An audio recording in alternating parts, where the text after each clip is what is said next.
넌 요즘 참 달라졌어. 평생 친구라고 믿었던 누구랑은 사람이 다르겠는데. 어느 날 제게 이렇게 말했습니다. 그날 이후 저는 사람 보는 눈이 완전히 바뀌었습니다.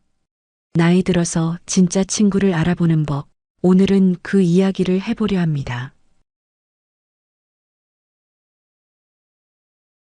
어느 겨울이었습니다. 아침에 일어나는데 몸이 영 이상했어요. 어지럽고 기운이 하나도 없더라고요. 그냥 감기겠지. 처음엔 대수롭지 않게 생각했습니다. 나이 들면 몸이 원래 이런 거라고 여겼죠. 그런데 이틀째 되던 날 화장실 가다가 그만 쓰러지고 말았습니다. 급하게 병원에 실려갔고 의사 선생님은 당분간 입원하셔야겠습니다라고 했어요. 혈압도 높고 몸 상태가 좋지 않다는 거였죠. 병실에 누워 있으니 참 외로웠습니다. 천장만 멍하니 바라보고 있으면 이상하게 서러운 생각이 들더라고요. 자식들한테는 괜찮다고 걱정하지 말라고 했습니다. 바쁜데 무슨 짐을 더 지우겠어요. 그렇게 혼자 버티고 있었죠. 사흘째 되던 날이었을 겁니다. 병실 문이 열리는 소리가 들렸어요. 누군가 조용히 들어오는 발소리. 고개를 돌렸더니 웬 사람이 귤한 상자를 들고 서 있더군요. 순자야? 깜짝 놀랐습니다. 순자는 5년 전쯤 서울로 이사간 뒤로 가끔 명절에만 연락하던 친구였거든요. 괜찮다더니 얼굴이 왜 이래? 순자는 귤 상자를 침대 옆 탁자에 놓고는 의자를 끌어당겨 제 곁에 앉았습니다. 어떻게 알았어? 동네 순이한테 들었어. 내가 입원했다고. 순자는 아무렇지 않게 말했지만 저는 그 순간 눈물이 날 것 같았습니다. 서울에서 여기까지 2시간은 좋게 걸립니다. 게다가 순자도 무릎이 안 좋아서 오래 앉아 있는 것도 힘들어하는 사람인데 미안해. 괜히 오느라 힘들었을 텐데. 뭐가 미안해. 친구 아파 죽겠다는데 가만히 있어? 순자는 귤을 하나 까서 제 입에 넣어 주었습니다. 이거 달아. 먹어봐. 귤이 입안에서 톡 터지는 순간 제 마음도 같이 터질 것 같았습니다. 사실 그동안 참 많은 사람들한테 연락을 받았어요. 카톡으로 괜찮아? 빨리 나 이런 메시지들. 고마운 마음은 있었지만 이상하게 그 말들이 제 마음까지는 안 닿더라고요. 그런데 순자는 달랐습니다. 아무 말도 안 했어요.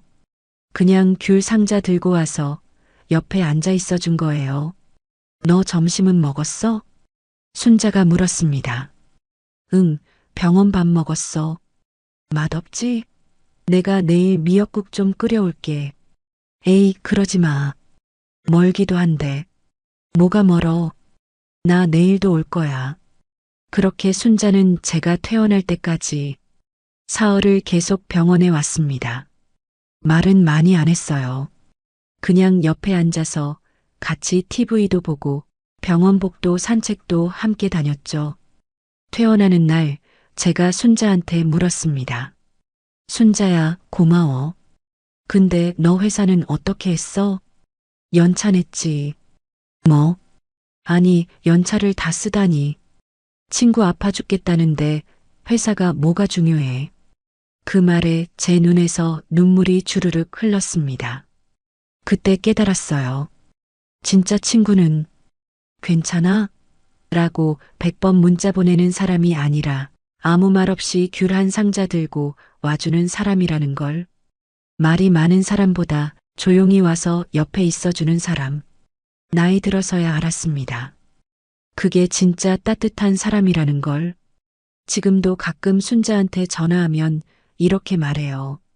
야, 그때 정말 고마웠어. 그러면 순자는 웃으며 말합니다. 또 그 얘기야? 친구 사이에 무슨. 그게 바로 순자예요. 자기가 한 일을 대단한 것처럼 말하지 않는 사람. 그런 친구가 한 명이라도 있다면 그 인생은 충분히 따뜻한 인생이 아닐까요? 젊을 땐 친구가 많을수록 든든했습니다.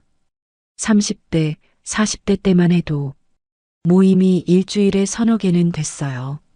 학교 동창, 동네 친구, 취미 모임, 교회 친구들, 핸드폰 연락처에 이름만 수백 개.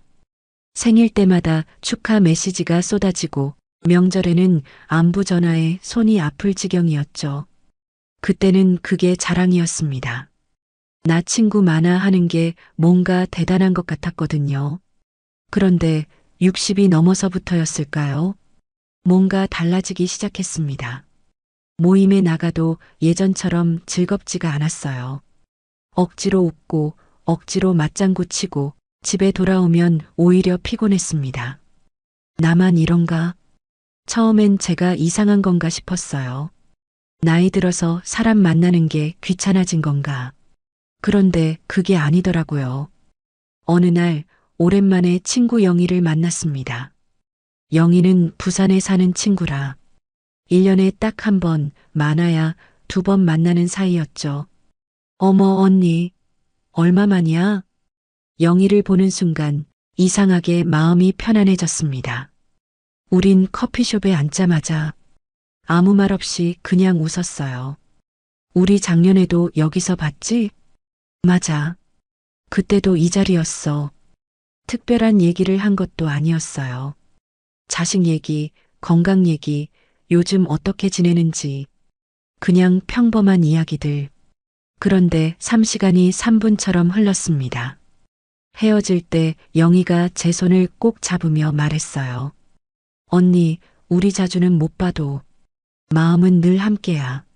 알지? 그럼 당연하지. 집에 돌아오는 길에 문득 깨달았습니다. 아, 이게 진짜 친구구나. 영희와는 1년에 한 번 만나지만 만날 때마다 마음이 편합니다. 아무것도 꾸미지 않아도 되고 힘들다고 솔직하게 말해도 되는 사이. 반면에 매주 만나는 모임 친구들은 어땠나요? 만날 때마다 조금씩 신경 쓰이는 게 있었어요. 오늘은 뭐 입고 갈까? 저번에 내가 밥 샀으니 오늘은. 혹시 내 말이 기분 나빴을까? 만나고 나면 기분이 좋은 게 아니라 묘하게 긴장이 풀리는 느낌이었죠. 그때부터 저는 생각을 바꿨습니다. 꼭 자주 만나는 게 능사가 아니구나. 옛날 친구 경숙이와도 그래요. 경숙이는 서울에 살아서 자주 못 만납니다. 한 3개월에 한 번 전화로 안부를 물어요. 언니 잘 지내? 딱 그 한마디. 그런데 그게 참 좋더라고요. 매일 카톡하는 친구들보다 3개월에 한 번 잘 지내? 물어주는 경숙이가 훨씬 더 마음 편했습니다. 왜 그럴까요? 아마도 이런 게 아닐까 싶어요. 나이 들면서 우리는 관계의 무게를 더 많이 느끼게 됩니다. 젊을 땐 몰랐어요.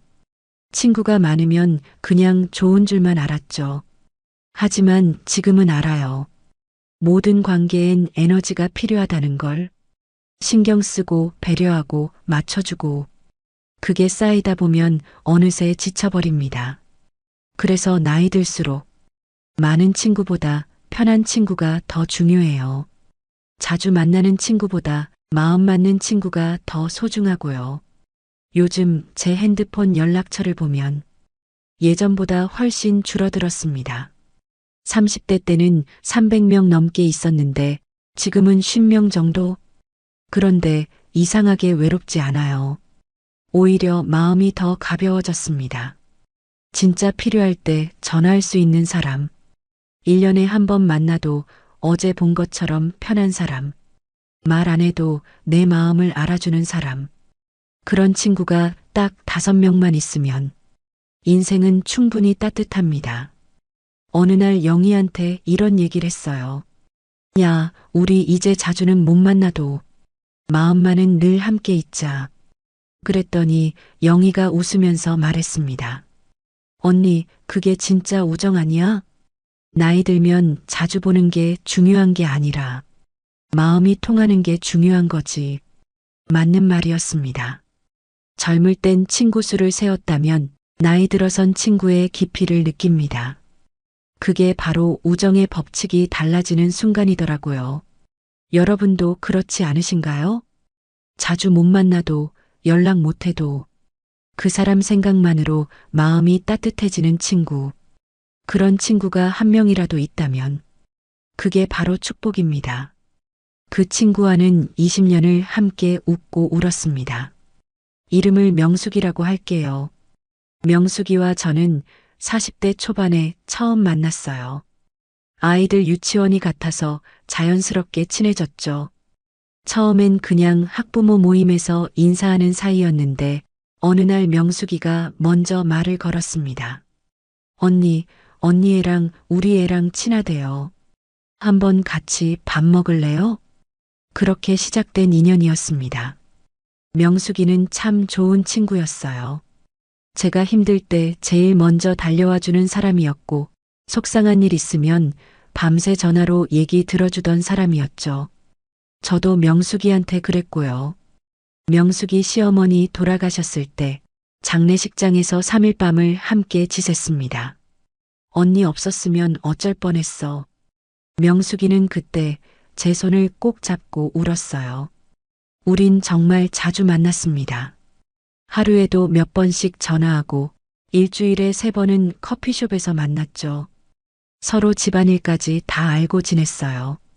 명숙이 남편이 술 먹고 늦게 들어온 날도 알고 제 큰딸이 시험 몇 점 받았는지도 알고 그게 당연한 줄 알았습니다. 친구란 원래 그런 거라고 생각했으니까요. 그런데 언제부터였을까요? 명숙이가 조금씩 달라지기 시작했습니다. 제가 전화하면 요즘 바빠서라는 말이 많아졌고 만나자고 하면 다음에라는 대답이 늘어났어요. 처음엔 정말 바쁜가 보다 싶었습니다.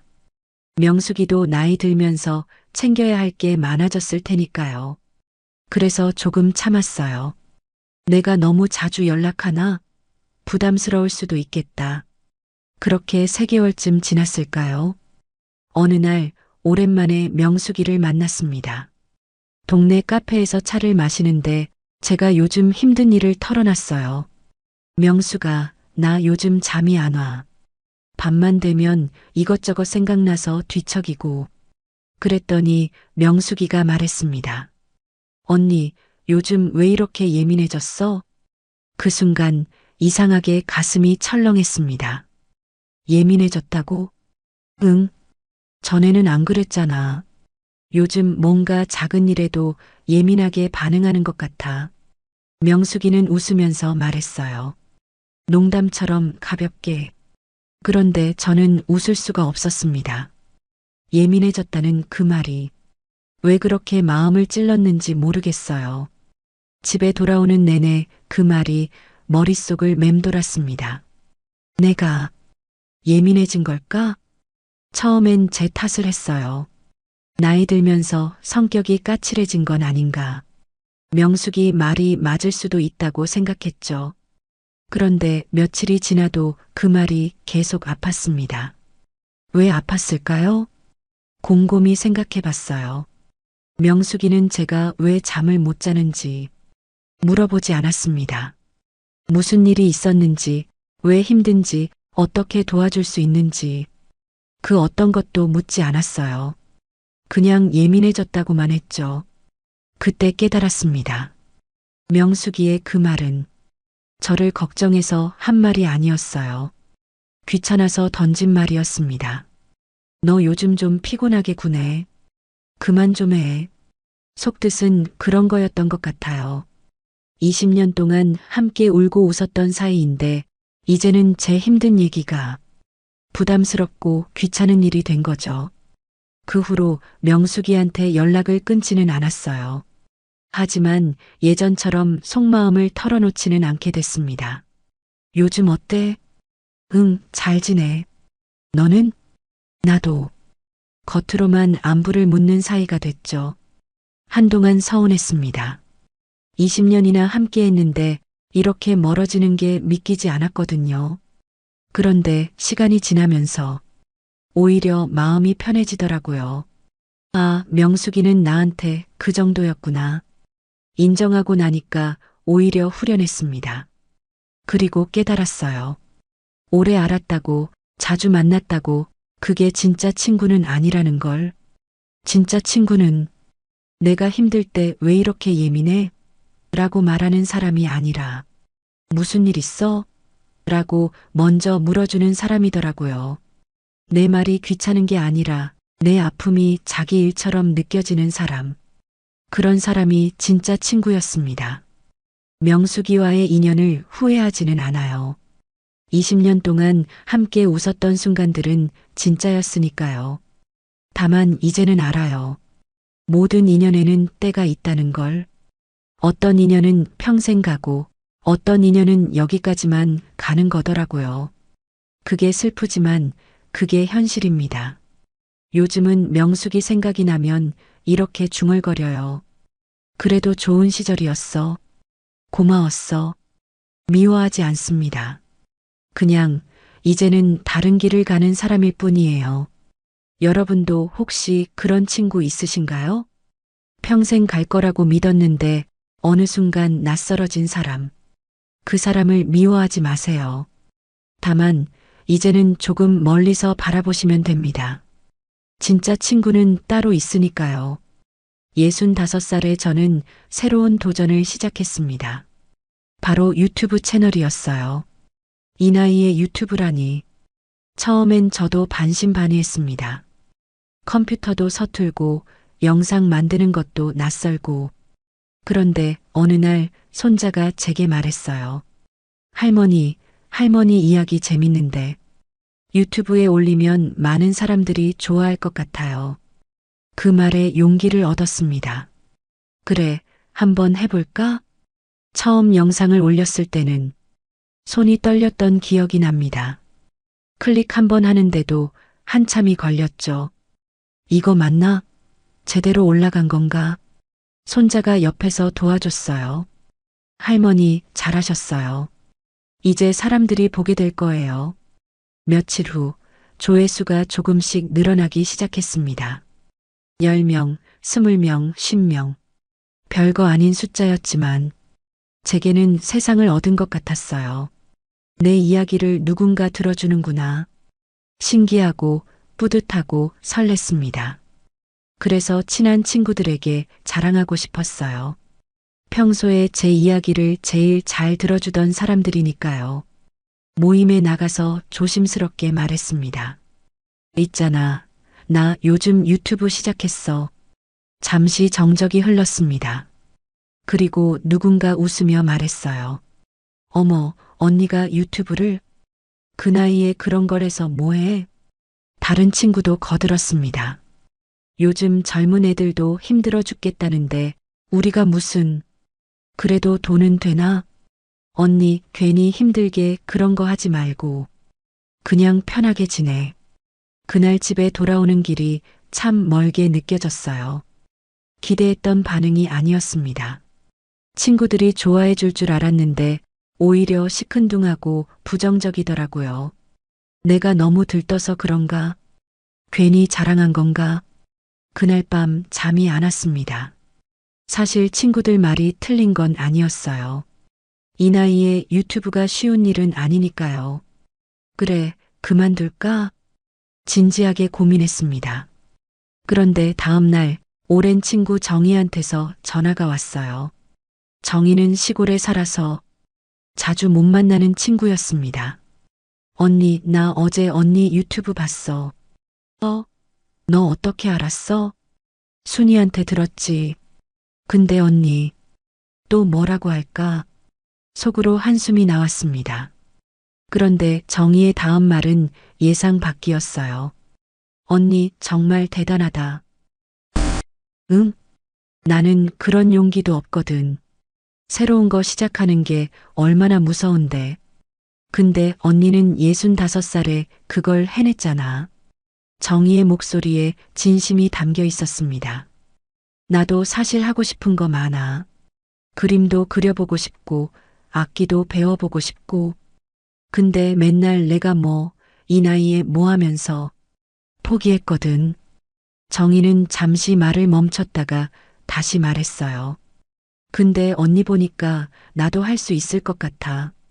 언니한테 용기 배우고 싶어? 진짜로.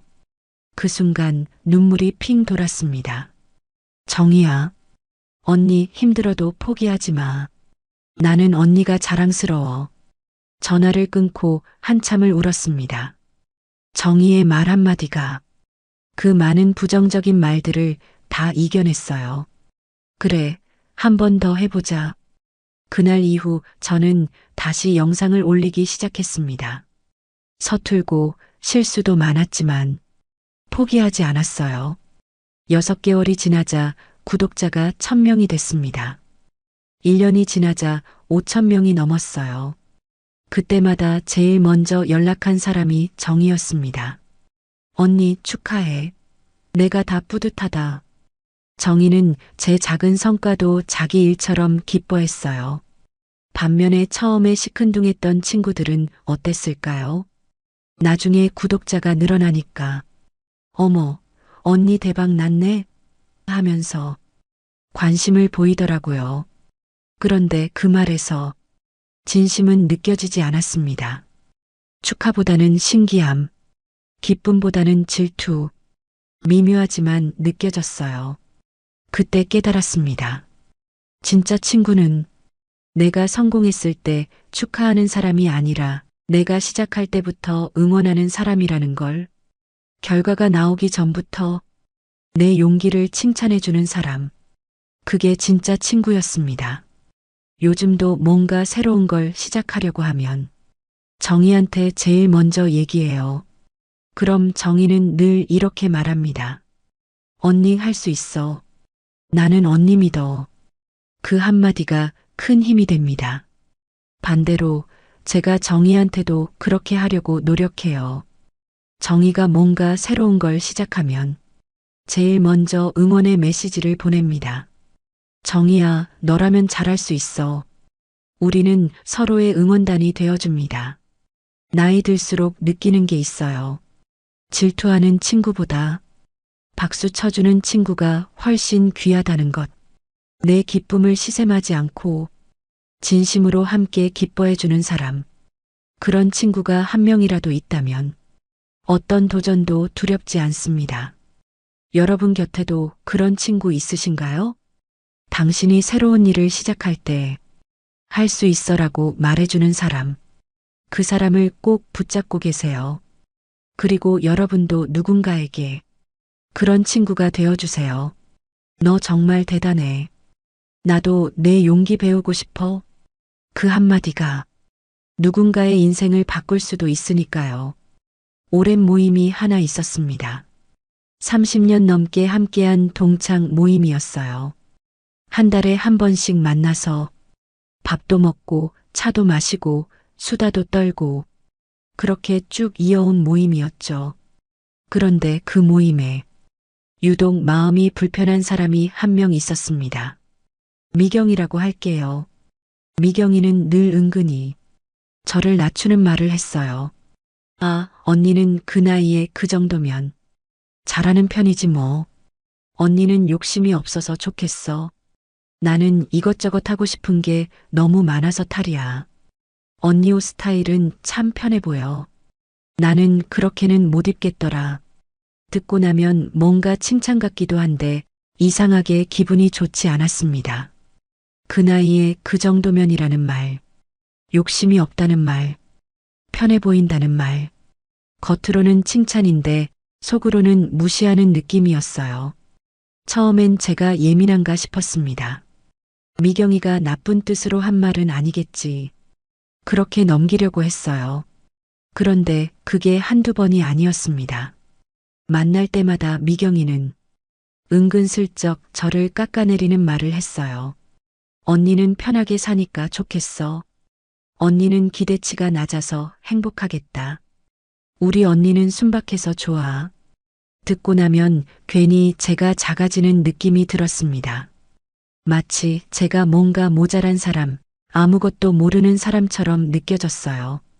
집에 돌아오면 자꾸 그 말들이 떠올랐습니다. 내가 정말 기대치가 낮은 걸까? 내가 욕심이 없는 걸까? 나는 편하게만 사는 걸까? 아니었어요. 저도 열심히 살고 있었습니다. 저도 꿈이 있고 하고 싶은 게 있었어요. 다만 미경이처럼 과시하지 않았을 뿐이죠. 그런데 왜 미경이는 저를 그렇게 무시하는 걸까요? 곰곰이 생각해 봤습니다. 아마도 미경이는 자기가 우위에 서고 싶었던 것 같아요. 누군가를 낮춰야 자기가 높아 보이니까요. 그래서 늘 저를 타깃으로 삼았던 거죠. 어느 날 모임에서 제가 말했습니다. 나 요즘 새로운 취미 배우고 있어. 수채화인데 참 재밌더라. 그랬더니 미경이가 웃으며 말했어요. 어머, 언니가 그림을? 언니 나이에 새로 배우기 힘들 텐데 대단하네. 또 그 말투였습니다. 언니 나이에라는 말. 그 순간 저는 깨달았어요. 아, 이 사람은 절대 안 변하겠구나. 30년을 알고 지냈지만 미경이는 늘 이런 식이었어요. 그리고 그날 결심했습니다. 이제 그만 만나자. 다음 달 모임에 나가지 않았습니다.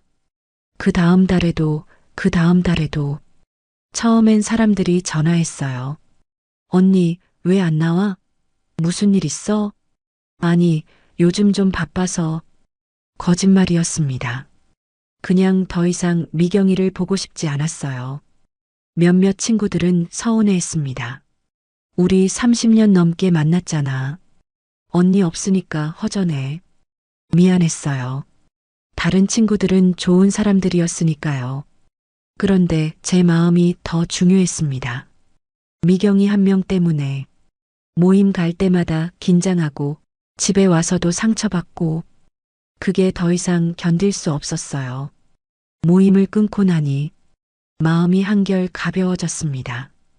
더 이상 누군가의 말에 제 자존감이 흔들리지 않았어요. 그리고 깨달았습니다. 친구는 나를 편하게 만드는 사람이지 작게 만드는 사람이 아니라는 걸. 나를 존중하지 않는 관계는 아무리 오래되어도 굳이 지킬 필요가 없다는 걸. 섭섭해하는 친구들한테는 따로 연락했습니다. 미안해. 그 모임은 이제 안 나갈 것 같아. 대신 우리 둘이 가끔 만나자. 그렇게 진짜 좋은 친구들과는 따로 만나기 시작했어요. 미경이는 없지만 오히려 더 편하고 즐거운 시간이었습니다. 나이 들어서 배운 교훈이 있어요. 모든 관계를 지킬 필요는 없다는 것. 나를 소모시키는 사람, 나를 무시하는 사람, 나를 불편하게 만드는 사람. 그런 사람과는 거리를 두는 게 오히려 현명합니다. 오래 알았다고, 자주 만났다고, 그게 의무는 아니에요.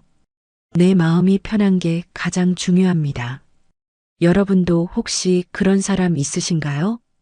만나고 나면 기분이 묘하게 나쁜 사람, 나를 은근히 무시하는 사람, 그 사람과의 관계 한번 정리해 보세요. 용기가 필요하지만 정리하고 나면 마음이 훨씬 가벼워집니다. 나를 존중하는 사람들과만 시간을 보내세요. 그게 나이 들어서 스스로를 지키는 방법입니다. 친구 선영이와는 50년을 알고 지냈습니다. 중학교 때부터 친구였으니까요. 선영이는 참 좋은 친구였어요. 밝고 재미있고 의리도 있고 젊을 땐 정말 많이 웃고 다녔던 사이였죠.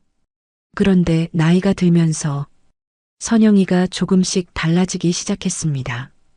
제가 뭔가 좋은 일이 생기면 선영이의 반응이 미묘했어요.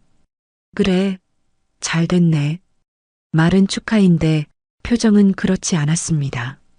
처음엔 제가 오해하는 줄 알았어요. 그런데 몇 번 더 겹치니까 확실히 느껴지더라고요. 제가 손자 자랑을 하면 선영이는 자기 손자 자랑으로 맞받았고, 제가 여행 다녀온 얘기를 하면 선영이는 자기는 더 좋은 곳 다녀왔다고 했어요. 제가 건강검진 결과가 좋게 나왔다고 하면 선영이는 자기는 의사한테 칭찬받았다고 했고요. 늘 비교하고 늘 경쟁하고 그게 점점 심해졌습니다. 그러다가 결정적인 순간이 왔어요. 제가 유튜브 채널이 잘 되기 시작했을 때였습니다. 구독자도 늘고 댓글도 많이 달리고 어느 날 선영이가 제게 전화했어요.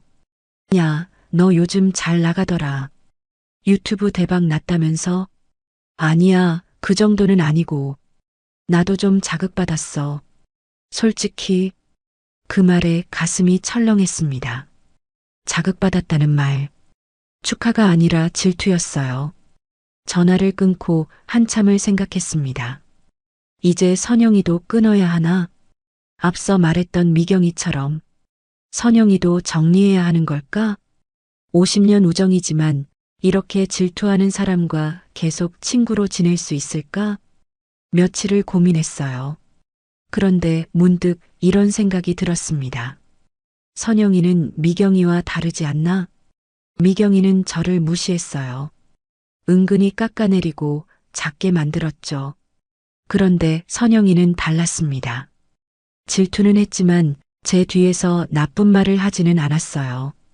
오히려 다른 사람들한테는 우리 친구 대단해하고 자랑했다는 얘기를 들었습니다. 그리고 제가 정말 힘들었을 때 선영이가 가장 먼저 달려왔던 기억도 났어요. 몇 년 전 제가 남편과 크게 싸워서 밤새 울었던 날이 있었습니다. 그때 새벽 2시에 선영이한테 전화했어요. 선영아, 나 너무 힘들어. 선영이는 잠결에도 지금 갈게 하고 바로 달려왔습니다. 그날 밤을 함께 지새우며 제 이야기를 다 들어줬어요. 그런 선영이었습니다. 질투는 하지만 미워하지는 않는 사람. 부러워하지만 해코지는 하지 않는 사람. 그래서 생각했어요. 완전히 끊을 필요는 없겠다. 대신 거리를 조금 조정하기로 했습니다. 예전처럼 자주 만나지는 않았어요. 한 달에 2번 만나던 걸 2~3달에 1번으로 줄였죠. 그리고 제 좋은 소식은 선영이한테 먼저 말하지 않았습니다. 물어보면 대답은 하되 굳이 자랑하지는 않았어요. 그렇게 거리를 두니까 오히려 관계가 편해졌습니다. 선영이도 제가 너무 자주 연락하지 않으니까 덜 부담스러워하는 것 같았어요. 어느 날 선영이가 먼저 연락했습니다. 야, 나 요즘 뭐 하나 시작했어. 너 보고 자극받아서. 뭔데? 사진 배우기로 했어. 너처럼 뭔가 해보고 싶더라고. 그 말을 듣는데 묘하게 기분이 좋았습니다. 제 질투가 선영이한테 나쁜 영향만 준 건 아니었구나.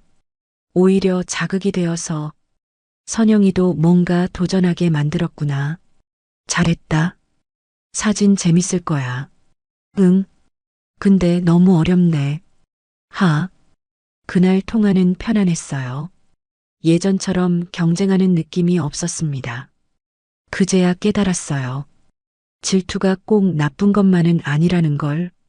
질투는 때로는 미움이 아니라 관심의 다른 얼굴일 수도 있어요. 선영이는 저를 질투했지만 그건 제가 미워서가 아니었습니다. 부러웠던 거죠. 그리고 그 부러움이 선영이를 움직이게 만들었어요. 만약 제가 선영이를 완전히 끊었다면 50년 우정이 그냥 끝났을 겁니다. 하지만 거리를 조정하니까 우정은 계속 이어지면서도 서로 편해졌어요. 모든 불편한 관계를 다 끊을 필요는 없다는 걸 배웠습니다. 어떤 사람은 끊어야 하지만 어떤 사람은 거리만 조정하면 돼요.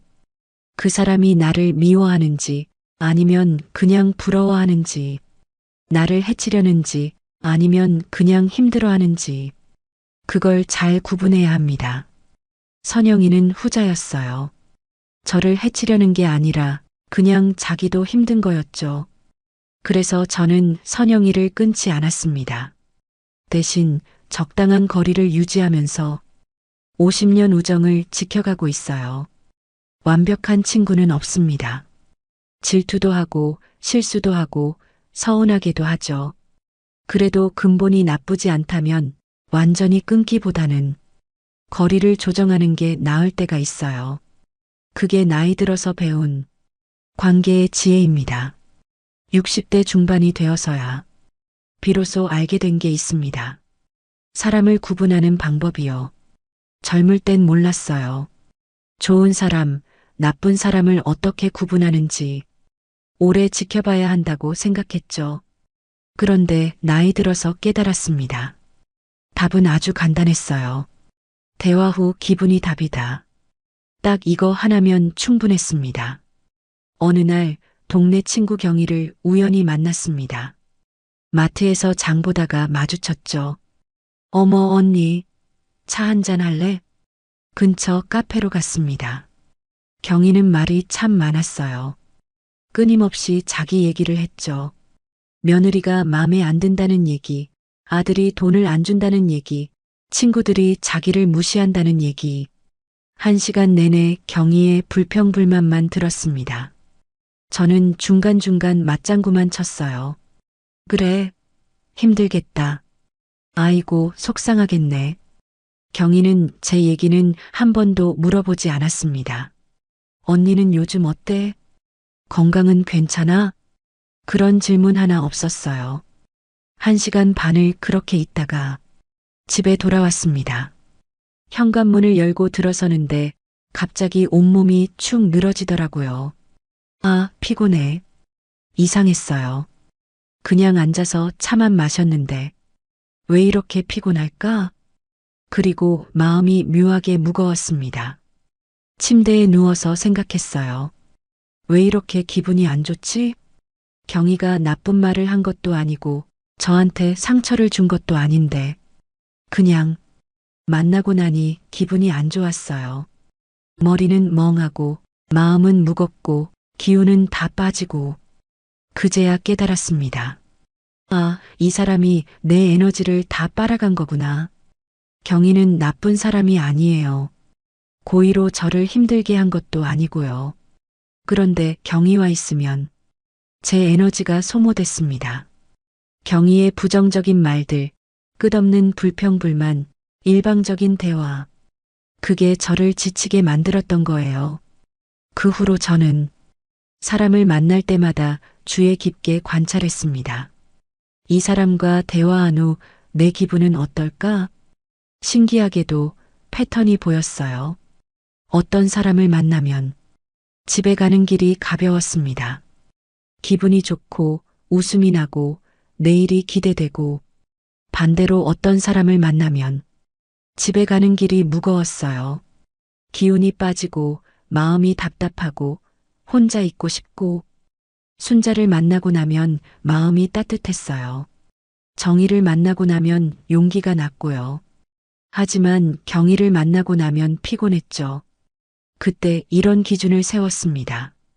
만나고 나서 기분이 좋아지는 사람은 만나고 기분이 나빠지는 사람은 거리를 두자.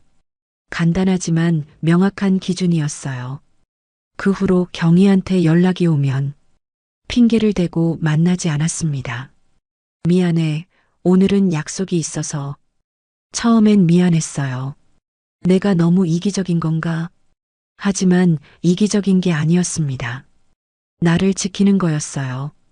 나이가 들수록 남은 에너지가 많지 않습니다. 건강도 예전 같지 않고 체력도 떨어지고 감정도 쉽게 소모되죠. 그러니까 더욱더 나를 소모시키는 사람과는 거리를 둬야 했어요. 나를 채워주는 사람들과 시간을 보내는 게 맞았습니다. 복잡하게 생각할 필요 없어요. 그 사람의 학벌, 그 사람의 재산, 그 사람의 외모 다 중요하지 않습니다. 중요한 건 단 하나.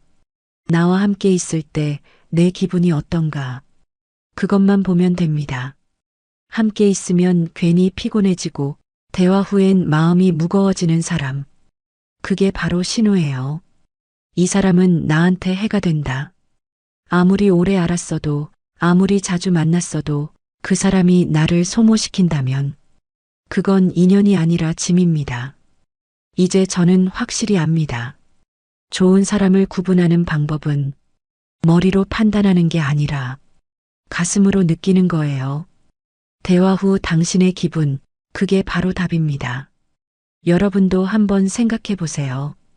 최근에 만난 사람들 중에 누구는 만나고 나서 기분이 좋았고, 누구는 만나고 나서 기분이 안 좋았는지, 그걸 잘 관찰하세요. 그리고 기분 나쁘게 만드는 사람과는 조금씩 거리를 두세요. 미안해할 필요 없습니다. 당신의 마음을 지키는 것, 그게 가장 중요하니까요. 나이 들어서 배운 가장 큰 지혜. 내 기분을 믿어라. 그게 나를 지키는 첫 번째 방법입니다. 70이 넘어서 깨달은 게 있습니다. 평생 좋은 친구를 찾아 헤맸는데 정작 중요한 건 따로 있었더라고요. 좋은 친구를 만나는 것보다 내가 먼저 그런 사람이 되는 것. 그게 진짜 답이었습니다. 돌이켜보면 제가 많이 섭섭해했어요. 왜 아무도 내 생일을 챙겨주지 않을까? 왜 아무도 먼저 연락하지 않을까? 왜 나한테는 이런 친구가 없을까? 늘 받기만 바랐던 것 같습니다. 그런데 어느 날 문득 이런 생각이 들었어요. 나는 친구들한테 뭘 해줬지?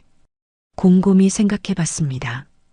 친구 생일을 챙긴 적이 있나? 친구한테 먼저 연락한 적이 있나? 친구가 힘들 때 달려간 적이 있나? 부끄럽게도 별로 없었습니다. 저도 늘 바쁘다는 핑계로 친구들한테 소홀했던 거죠. 그날 이후 저는 달라지기로 했습니다. 내가 먼저 하자. 가장 먼저 한 일은 친구들 생일을 달력에 다 적어 놓는 것이었어요. 그리고 생일 일주일 전에 알람을 맞춰놨습니다. 순자 생일 11월 15일, 영의 생일 12월 3일, 정의 생일 1월 20일. 알람이 울리면 먼저 전화를 걸었습니다. 순자야, 다음 주 내 생일이네. 우리 밥 한번 먹자. 친구들은 깜짝 놀랐어요. 어머, 언니가 내 생일을 기억하고 있었어? 당연하지. 우리 몇 년 친군데. 사실 전에는 기억도 못했었는데. 이제는 달력에 다 적어놨으니까요. 그렇게 하나씩 실천했습니다. 일주일에 한 번씩은 친구한테 먼저 안부 문자를 보냈어요. 정희야, 잘 지내? 오늘 날씨 춥네. 딱 한 줄. 그게 다였지만 친구들은 좋아했습니다. 언니 고마워. 생각해줘서.